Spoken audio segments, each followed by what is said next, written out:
faut que les uns et les autres, nous ayons confiance dans nos collègues, dans nos voisins, dans notre institution, dans nos inspecteurs, dans nos élèves aussi. Faire confiance à ces élèves dans la capacité à apprendre, à innover, à expérimenter, et surtout faire confiance à ses autres collègues pour pas que le regard de l'autre se transforme en jugement. Lorsque vous allez visiter 3 fois par an, cher professeur, vos collègues, ça ne sera pas pour juger, ça ne sera pas pour être jugé, ça sera pour s'améliorer collectivement. Ce regard vis-à-vis des autres. Moi je rêve d'une certaine manière, et je crois que toute la commission, et en tant que chercheur, nous rêvons en vérité de professeurs qui disent « je ne sais pas ». Je ne sais pas résoudre cette question mathématique. Est-ce qu'un de mes collègues pourrait m'expliquer voilà, j'ai oublié. Oui, ça arrive. Nous-mêmes, nous oublions. Ouais. Et c'est pas très grave. C'est pas très grave de ne pas savoir. Ce qui est embêtant, c'est de ne pas apprendre. Et un professeur, c'est un apprenant permanent. C'est quelqu'un qui va durer durant toute sa carrière, 40 ans. Oui, exactement. C'est une des mesures phares de notre rapport, de mesures déclinées dans les circonscriptions qu'on appelle circonscriptions apprenantes ou lycées apprenants.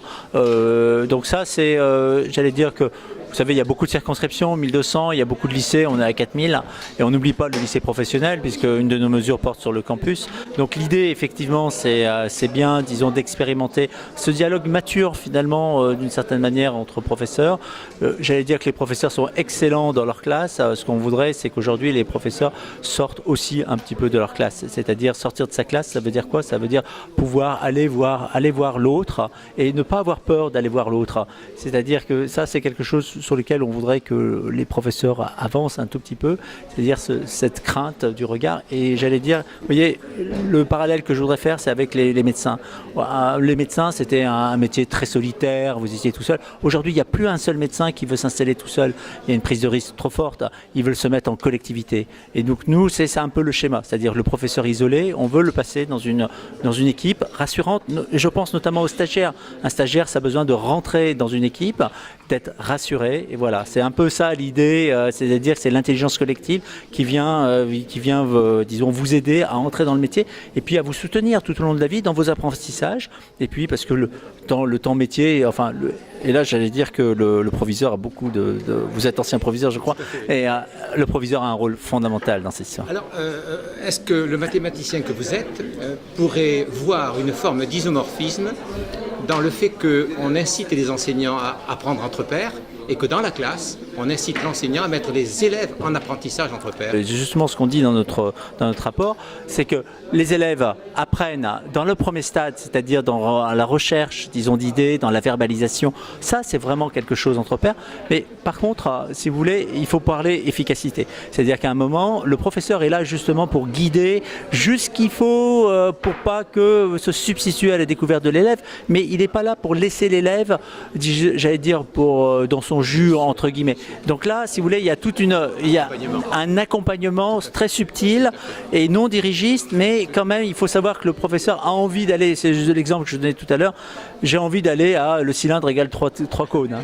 Est-ce qu'il n'y a pas contradiction entre votre appel au travail en équipe, au fait d'aller dans les classes les uns des autres, ce qui est la chose la plus difficile pour les enseignants? N'y a-t-il pas contradiction entre cet appel au travail en équipe et les CPA 12, c'est-à-dire la fin du travail en équipe et le retour dans les classes, de chacun dans les classes? Alors, je ne crois pas, parce que la question disons, de l'effectivité dans la classe, c'est une chose.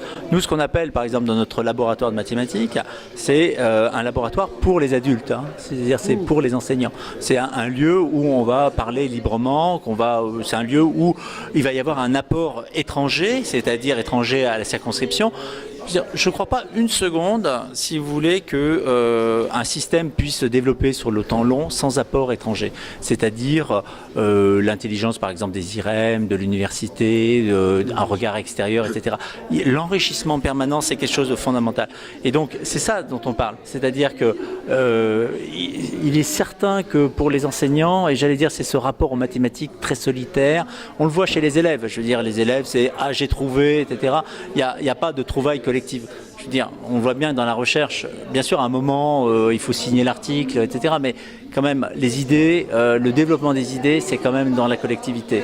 Et je crois qu'il ne faut pas avoir peur, en tant qu'enseignant, j'allais dire, pas de perdre son statut de sachant, mais de dire que d'être très décomplexé par rapport à ça, c'est très important. Observer autrui, d'une certaine manière, dans la confiance et dans la bienveillance, ça renvoie à, disons, à un travail réflexif. Par exemple, au Japon, il y a quelque chose qui marche très bien, c'est les lesson studies, où le professeur va faire le cours devant, j'allais dire, l'ensemble de ses collègues.